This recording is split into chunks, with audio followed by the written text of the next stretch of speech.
So, President Lisa, fellow Rotarians, and on behalf of Sheldon Ray, who said he would not be able to attend today, Susan Gibson has been involved in a lot of NGO work over the last 40 years, and she's visited about 70 countries.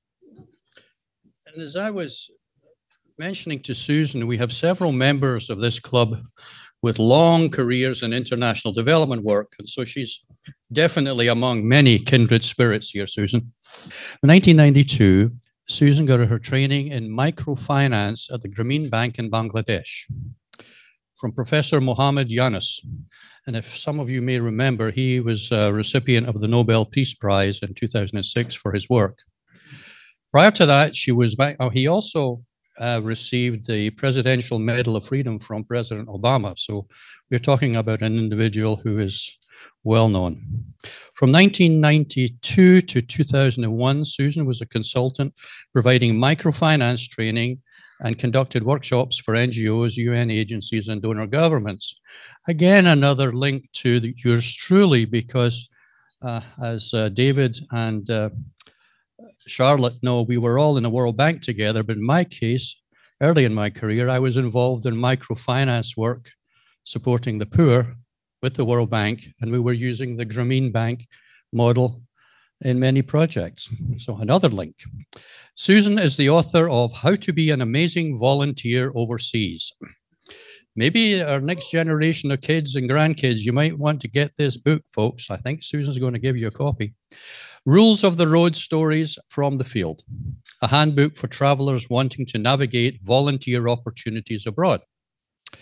She's actively involved in the Grameen Caledonian, again, Caledonian, more Scottish, Caledonian College of Nursing in Dhaka, Bangladesh. The Search for Common Ground, which is an international peacekeeping initiative.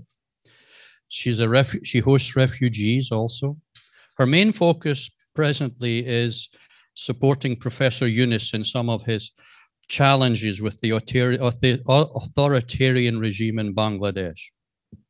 She has served on the board of the Thomson Reuters Foundation, the International Rescue Committee of the UK, the Philanthropy Workshop alumnus, vice chair of the Carter Centre in the UK, she's on the board, and co-chair of Human Rights Watch London Committee. As I mentioned, she was born and raised in Toronto in Canada and was based in New York in the 90s for her career in the development sector. And along with her husband and son, from 2001, she lived in London for 20 years and is now based in Washington, D.C. And her parents came from Lochaw in Scotland. I added that last minute. Join me then, please, in giving a hearty Rotary welcome to Susan Gibson. I feel so honored to be here. This is my first encounter with Rotarians. So I don't know what took me so long to show up.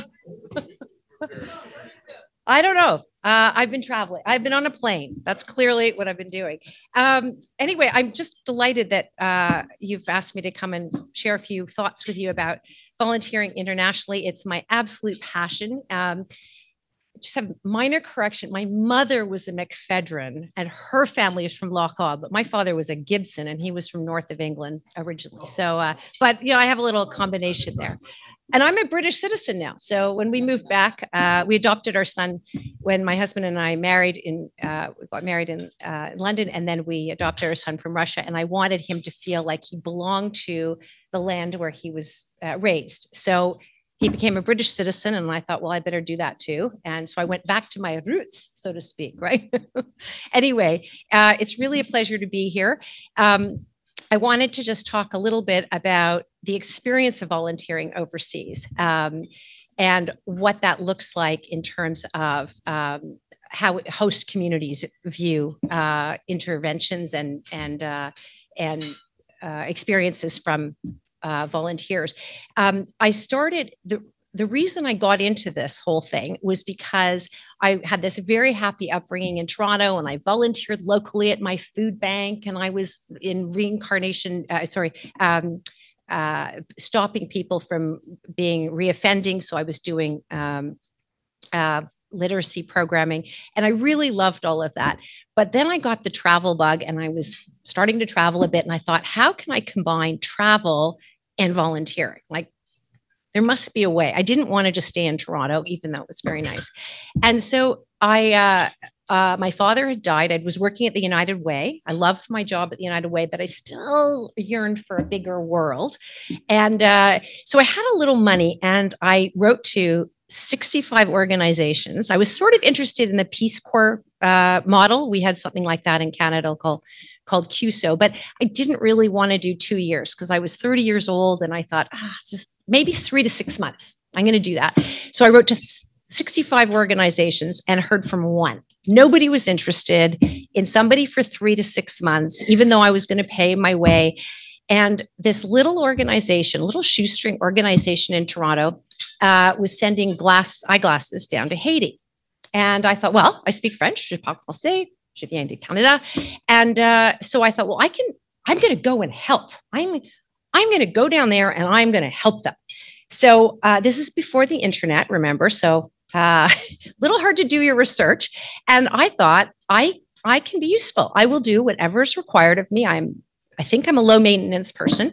And I arrived in Port-au-Prince and was picked up, and I end up at an evangelical rural mission just outside of a town called Gonaïves. So it was a little tiny town called Jonc.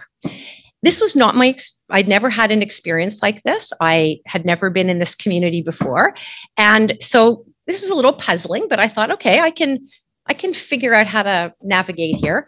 And so the first thing I noticed was there were a bunch of missionaries and there were no Haitians. And I said, well, why are we eating with Haitians? Oh, no, we don't socialize with them. We serve them.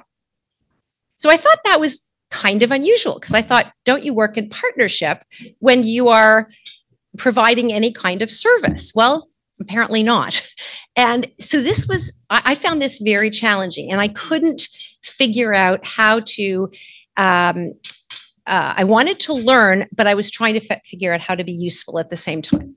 And the problem was my fundamental principles weren't aligned with the organizations. Their goal was to save souls. And that was what they wanted to do. I don't know about that, so it wasn't my intention, but I really was interested in how do you work with local populations to figure out what are their goals, and then how can you help them achieve those goals rather than deciding, a top-down approach. So I did stick it out for about 4 or 5 weeks. And this was in an environment where it was, they were cinder blocks with a corrugated iron roof.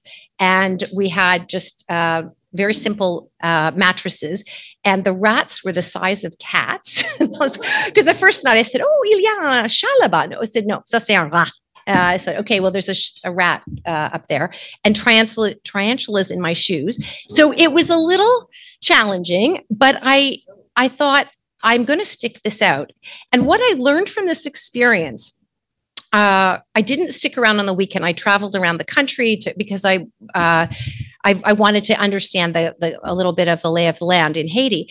And I decided that it was really time for me to part ways because what I wanted to be helpful, but I was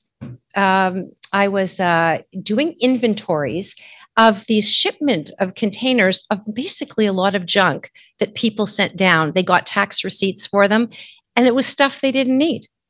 And then I was, documenting these old desk chairs, it was very sad, and outdated medicines.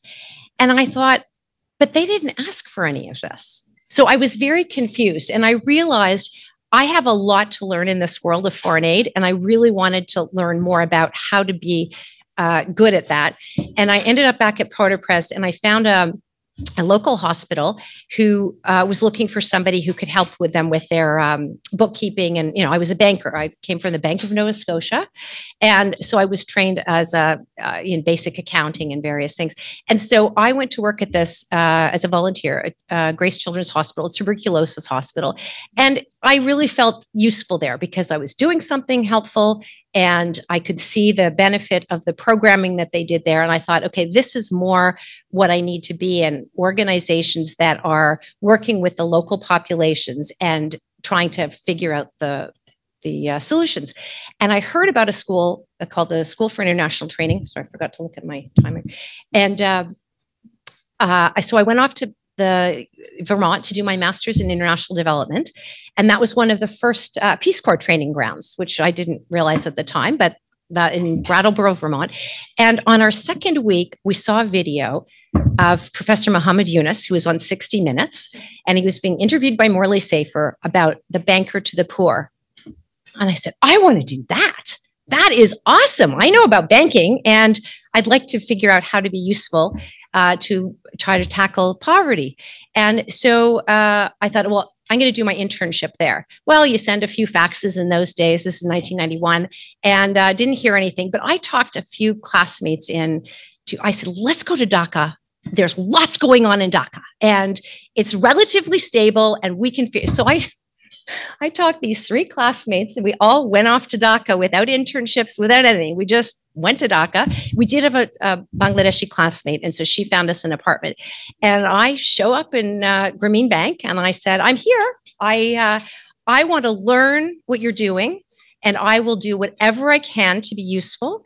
I speak French. I'm very good at note taking, at editing documents, because everybody's looking for grant proposal writing. So whatever I can do to be useful, but I really like to understand how this model works and see where that could lead. And Professor Yunus thought this was really interesting, that I just showed up in Dhaka. And the secret of success is showing up, right? So I have to say that was great. It wasn't an easy internship because I didn't speak Bangla. I did learn Bangla very badly, but I do speak Ektu Bangla Bolte Pari. And I learned I had to learn a lot by watching people because I couldn't understand very well. And a lot of people in villages had never seen a foreigner, let alone a foreign woman. And so that was really interesting. And so trying to figure out how they were dispersing the loans and how they were collecting the loans. And the bottom line was dignity and respect. They were incredible. And the women were just empowered by this idea that once they get a loan of their own and they can use it to husk rice or to make a fish net or to make their baskets or to get a cow to make milk, it was very powerful. And I would say Professor Yunus has done more potentially in the world than anybody at this idea of providing access to credit so people can lift themselves out of poverty. And that model has been replicated around the world, and that's what he was awarded the Nobel Peace Prize for in 2006. And so when I was about to leave, I didn't know what I was going to do next. I had $200 in the bank. I was 31 years old. And I thought, well, I'll go home and figure out a job. And there on Professor Yunus's desk was a letter, fax from the Bank of Nova Scotia. Well, I know this bank very well. My father actually was the president of this bank. So in the 60s. So I said, why do you have a letter from the Bank of Nova Scotia on your desk? Not to be nosy or anything. And he said, somebody wants to come over and see what we're doing. And I said, well, I know this bank pretty well, and they're really not interested in poor women. And he said, somebody is. So he gave me a copy of the letter. And the next day I show up in Toronto and I call up this sort of older, cantankerous Scotsman, Callum Johnson. And I said, I'm Douglas Gibson's daughter, and I've just been in Bangladesh. And I thought maybe I could tell you a little bit about what I've seen and learned there, and come and see me immediately. And I had a job. I was hired to do my thesis at the bank. And I was able to implement a micro lending program. We did it in Guyana, of all places, and because there was money stuck there. And so we had capital that we could lend. And that's the point of the story is my first experience in going to volunteer. I had very good intentions and I wanted to be useful, but I didn't really have a lot in common with the other people who were trying to be helpful. And it was sort of hard to reach the community in this way. my second experience by going to Bangladesh, I wasn't going to help any Bangladeshis. I was going to learn about what this was doing. And the idea that you learn from another culture, community idea it's incredibly empowering. And people are so pleased that you are looking at what they're doing and try to figure out how can we share this information around the world. And so that actually led me to the job of being an international consultant. So I worked in microfinance, setting these revolving loan funds up in 50 countries. And then I did other things in another 20 countries. I actually have been to 150 countries because I'm part of this crazy club called the Traveler Century Club. That's another aside, but I love going to anywhere I've never been. Anyway, that career, I am incredibly grateful to Professor Yunus. And my volunteering, that turned out to be a job. So I wasn't volunteering, but I was very aware when I worked in other countries about how to treat local partners. And when I would go somewhere, I never said, I have the answer or I know what to do, which was uncommon in the 90s. People, especially if you were those of you at the World Bank, I would say, I'm here to learn from your experiences, and then let's see what we can figure out at the end of this week so that we could find a good path forward. And that thinking really helped me a lot in this career. And then when after I got married and I moved to London, I sort of pivoted a little bit, but I moved to the human rights sector and refugees and girls' education, and continued to those organizations that Mark mentioned. I got involved with them in a big way because I felt really strongly I'd like to have knowledge that I can share with other people to connect them with it. And any excuse for me to get on a plane, I'm there. I will. I will go absolutely anywhere. I'm just trying to, my Uber driver the other day is from Somalia. And I said, is it safe to go to Mogadishu now? And he said, oh, it's fine. I said, okay, I'm going to Somalia. And I noticed there's one right at the embassies around the corner. I'm going to Mombasa in November. So I thought, I'm going to pop by Somalia because I really like to see what's going on there. So as long as people say it's relatively safe, then I will go. But the point of my talk was that the love for volunteering and being of service was a journey for me, because I thought just by virtue of my wanting to help, to do that respectfully and want to learn from people and then be able to be a cheerleader, a spokesperson. And I realized there's so many amazing grassroots leaders around the world, and supporting them in their efforts, because that's long-term sustainable development. And that was what I learned in my career, and I was very grateful. So as a result, I had a lot of inquiries with friends whose kids wanted to go to Uganda for 2 weeks to teach English. I would always say, what does your kid do now locally? Does your son or daughter volunteer? Oh, no, they're too busy for that. And I said, well, why would you get on a plane and fly all that way, environmentally not good, and you go to Uganda, you don't speak the language, you don't know the culture, might be a bit hot, might not have air conditioning. And are they trained as a teacher? Are they, and so I felt very strongly this idea about it's really important. I got my start being a volunteer, but knowing and doing your research and having a really solid plan to be a good volunteer. And a lot of the NGOs that I know well said you get a lot of young people who they want to help, but they basically want to put it on their CV. So I was trying to write a book that made it very clear what's a good plan.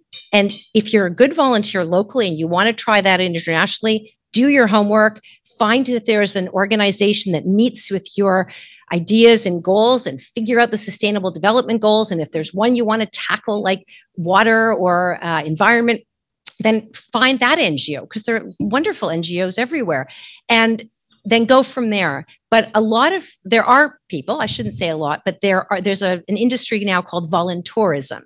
And young people will go on these trips and then sort of pass by for a couple of hours, and they're not really providing any value to an organization, unless you do it the way my friend who set up a school in Tanzania, she said, we do learning exchange programs. We welcome schools they don't teach, they're not qualified teachers, but they can do an after school club. And, it's just the way of positioning it so that it isn't a savior kind of mentality, that it's a way that you can work together with people. So this is this book. I'm happy to give you all copies for everybody if you would like that. And I thought I would end there and ask if there were any questions. I hope that was somewhat useful. I'd be really interested to hear your comments. Thank you. Okay, does the bank, Grameen Bank, Gram just means village in Bengali, Grameen Bank still continue with lending? Yes, it does. Because of the dictator in Bangladesh, she took it over 2012. So it's still, she's allowing it to run as it normally would, but she said he was too old to run it, and she kicked him out of the bank that he created. So that's been challenging. But the concept is everywhere in Bangladesh. And I have to tell you something interesting about one thing, the startup of Grameen Bank. Professor Yunus he got his PhD from Vanderbilt in Tennessee in 1971, the year that Bangladesh got their independence. And he thought, I'm going to go back to my home country, and I'm going to see what I can do to help, create a country that had really, Pakistanis had taken advantage of this country that was East Bangladesh that became Bangladesh. And off he went, and he had learned all about economics at Vanderbilt. And so he's looking around these villages, and he said, well, why are you poor? You're working hard, trickle down economics. And he realized they were working, they were making baskets, they were doing all these activities, working hard all day. And he said, well, why do you stay so poor? And they said, well, because at the end of the day, you get a bowl of rice and then you come back and do it again. And so this is the cycle of poverty. And so he said, well, could you sell that basket in the open market? Why don't you just do that? And they said, well, we have no money for working capital. So that's impossible. And he famously lent 42 women $28 to buy their straw. In 2 weeks, they paid it back. And he said, well, why don't banks lend people money? These were poor women who weren't literate. So he went to banks and they just laughed at him. He was not a banker. He was an economist. And he created this bank out of that very idea, providing access to capital for people who have no collateral. I could do a whole talk on microfinance, but that gives you the basic idea is these people have the clients are working hard and they pay back the money, but they don't have typical collateral. So you do a group guarantee collateral. 5 people join a group and you guarantee each other's loans. So the bank collects one payment. You all have individual activities, and then you pay your weekly pay installment. And then you get the next loan 4 months later or 5 months later. And so it's a very successful model that I implemented in 50 countries. So it works anywhere. You just have to adapt it accordingly. And every country says the same thing. Oh, well, that will never work here. And it works everywhere. It's just you have to know how you work with the local people to figure out what works here and what are the, I did this in Gaza. And Gaza was, I have to say, one of the most challenging places to work. But if you listen to people and figure out how to deal with the constraints, it can be an incredibly successful. Where people have heard criticism of microfinance, it's often because people take pieces of the idea and they leave out main ingredients. And they said, look, it's a disaster. Those people did these terrible things. It's because the integrity of the product wasn't there. So here in America, we have Grameen America, spokesperson Jennifer Lopez, and it's got 100% repayment. They lend to poor working class women in 37 cities now, and it's hugely successful even with with COVID. So it can work anywhere as long as you've got the integrity. Yes. So my wife and I, we like to travel, and I realize we like to travel for different reasons. and I think many in this room can resonate with travel can be a time to relax. It can be a time to explore, a time to engage. I'm more on the relaxed side. And I'm curious how you have found and advocated travel as this enriching experience where you can recharge your batteries, as well as really kind of dig into local culture without it feeling like it's an extension of the workday. For many, you just don't have a lot of time. What a great question. I feel people doing amazing work in really tough circumstances. And they get up every day and they are motivated. And sometimes they've got a civil war going on. Sometimes they have incredible poverty to deal with. They have all sorts of issues. And I think, how lucky am I? I have this unbelievable life where I'm very comfortable. And if I can go and be supportive to people who are doing this great work, for example, Kennedy Odede, if you don't know about him, he grew up in Kibera, the largest slum in Africa, just by Nairobi. And he created an organization called Shavco, Shining Hope for the Community. Awesome guy. And, you wouldn't think that going to a slum is the most exciting thing to do when you go to Kenya. I go every time I'm in Kenya. I try to go to Kenya every year. I love Kenya. And, but when you see what his grassroots organization has done and what their ideas are about tackling poverty, girls' education, potable water, community centers, and grassroots involvement, trying to get people to care about being part of the solution, I find it incredibly enriching. So yes, my husband wants to go on safari. So I would say, hey, let's go on safari. And then he knows, okay, how many NGOs are we going to go visit? But I don't care. I said, okay, we can go look at a sleeping tiger or whatever it is, a sleeping lion, not tiger's wrong continent. But if I get to go to these NGOs, I think it's really exciting. And I think if I can be a spokesperson partner for them, it's really great. And they love it when people come to visit. Because again, you're saying, I want to know what are you doing? How do you do this? How do you work in this environment? And so when I'm very involved with the Obama Foundation and the Obama Fellows and Leaders Program. And it's interesting because sometimes I was in Ghana in November and I met with a bunch of leaders there and they didn't know what other people were doing. So I end up introducing people from different countries to one another. Like Africa is my favorite continent to work on. And I find that really exciting too, if I have the capacity to introduce people. And I think that when you've been to people's countries, they feel really excited that I'm involved at the African Leadership University. And when they find out I've only been to 32 African countries, so I still have, 22 to go. But I've been to a lot of them, and people are really excited about that. And I said, well, have you looked up Shavco, or have you looked up Nurturing Minds in Tanzania? And I can list a bunch of NGOs that people can get inspiration from other local leaders. So I think it's hugely worthwhile. Yes, ma'am.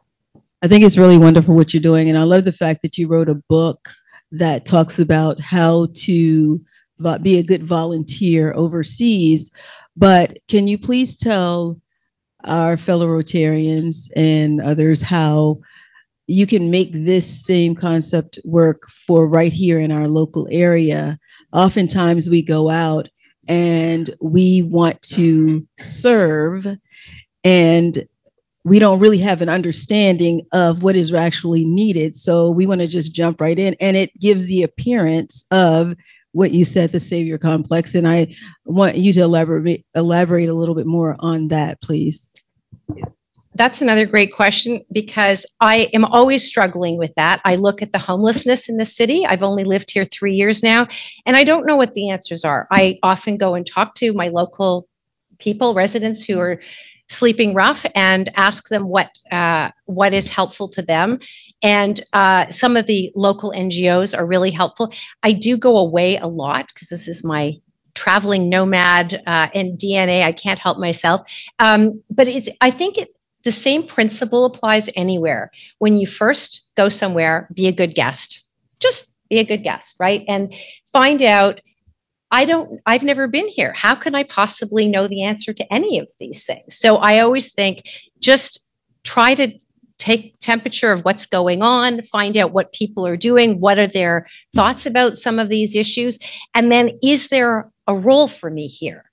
And so I don't necessarily go thinking I'm going to help in any. So for example, one thing I do is I always try to host refugees. So we have a woman who's been trafficked. She's from Indonesia, and she was trafficked by a family in in Virginia, and she made her escape. And so now she lives in our basement flat. And all I can do for her is be a good hostess, Airbnb hostess. I provide her a flat for free. I try and have a cup of tea with her once in a while. I know nothing about trauma counseling. And so I know what I don't know. And I think that's part of, I don't know if that makes me a good volunteer or not, but I try to be a good learner and find out, is there a way you think I could help you? And so I always think, just be a good guest, no matter where you go, whatever country, whatever city, whatever neighborhood. Yes, Susanna. This is really a comment. One of the things that you said that I really like is the fact that you are very aware that it's important to the people that are there are the people that know what they need. So it's one of the main principles of Rotary. When you do a project internationally, you have to join with a local Rotary Club because they know what they need. So they tell you what the needs are, and then we support them. So it's kind of the same principle in Rotary. Yes. Yeah, that's great to hear. We talk about youth and going abroad and doing all these wonderful things. As you know, now the Peace Corps, over 50% are people that are 50 and above. I didn't know that. Yeah. And actually the age is going up all the time. So, in this group, how do you reach out to people that are in the 50 plus that, yeah, you had your life, but it's never too late for a happy childhood, which is a statement of a good artist friend of mine. So how do we encourage them to now become engaged? Because there's so many people retiring, they should never be retired. I mean, well, we're all looking for purpose. We're all on on the planet as long as we can. So what do you suggest as far as 50 plus being involved, being engaged, and traveling just like what you're doing? Well, and here's a good start. Here. Being here is a great start. I haven't thought about this outreach very much. I was happy to put my ideas down in a book, and there's a website, accompanying website, because I find a lot of young people don't want to read a book. So if there are a lot of videos and website links that people like that, so that's gone very well. But the idea of marketing and trying to figure out reaching out, I just kind of keep doing my thing. And I'm happy. And when the book came out, it was 2021. It was during COVID. So it was hard to figure out how to reach out to people. And, I have spoken to the Peace Corps and that sort of thing. I would say, I'm always interested in partnerships. I would happily engage with anyone. I did have a couple of interns, and I found out it was way more work than without many results. Unfortunately, I had an intern from Howard and then an intern from GW. And so I haven't figured that part out at all, but I love to talk to people who love volunteering and who are interested in service. So when you get a copy of the book and you want to get in touch, or if you have any ideas about partnerships, or I'm delighted to talk about that. I didn't do this. I certainly didn't do this to make any money. It was just a way of sharing information, because it seemed like the volunteer groups that were going after a lot of young people, right. I don't know that it's really helping the NGOs who they're purporting to serve. So you might be in Thailand, you pop by an NGO for 2 hours, you go surfing, and then you do something else. So I think there's a balance here, which I think is really interesting, that I'm happy to explore. But by the time I think of something, then I'm off to London again on the weekend, where I lived for 20 years. So I still feel it as home. But if people are interested, I'm really happy to explore that idea. Before you kind of dismissed, this Uganda 2-week teaching English thing. But if what I've seen chaperoning teens to a small village in El Salvador, yes, it can be transformational in a really good way for the teens, so long as, and I did this through my congregation, which had a partnership with this village, post-Civil War village, and so they were benefiting. The teens did the work that the village wanted, even if it was just hauling rocks out of the river, but on each of the 2 trips that I took, they were transformed to the extent that it changed the whole career path of at least 2 of them to extremely human rights oriented service. So if it's well structured, even 2 weeks in a completely different culture can make a huge difference. That's a very fair point. And thank you for commenting about that, because it's so true. As my friend in Tanzania said, don't throw the baby out with the bathwater. There are some great groups, but you do have these other ones that are, they pay a lot of money to go to these organizations. The NGO doesn't see much of it, the entity that's making the money. And that's where I feel like there's a disconnect, where I have had parents say to me, oh, so, Sally went off and did such and such. And there are a lot of these pictures of, Sally with the kids, and they're not trained to be this thing. And so that's where I feel like you're overselling it. But if you want to go and learn, and if, as you say, if it's well structured, then that's a really great introduction, and it can be life-changing for sure. Thank you so much for that talk. What a wonderful speaker to end this year off for us, teaching us a little bit more, or giving us more tips on how to serve well. Thank you so much for that, Susan. We have a tradition here at our club where for each speaker, we will plant a tree in your honor. Look at that. Thank you. I'm so honored. Look at that. I love the expression. I love to see the expressions. I love that. Thank you.